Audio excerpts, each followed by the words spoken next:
Ngayong araw nga guys, parang hindi maganda yung pakiramdam ko. Paano ba naman kasi? Kita mo naman, ang linis ng store namin. Halos wala nang sasakyan na pumasok ngayong araw.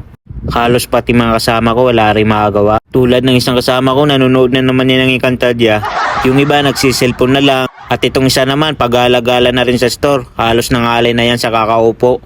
At itong dalawa naman, hindi ko alam kung anong ginagawa. Pero halata naman si Boy Tapang, naglalaro na naman yan ng ML. At itong isa naman, sa pinakasulok, di ko alam kung anong ginagawa nito, malamang may ginagawa tong hindi maganda. Habang ako nag-iisip kung paano kami magkakaroon ng customer, kaya naisipan ko na lang lumabas sa mga oras na yan.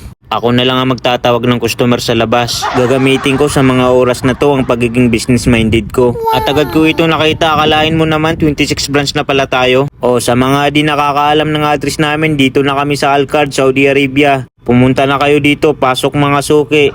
O ayan boss ha, simpleng endorse lang yan. Bihira lang talaga ako mag-promote ng company. Bahala ka na boss, mag-usap na lang tayo. At ayan na nga guys, agad akong pumasok, baka makabangga pa tayo na full charge na e-bike.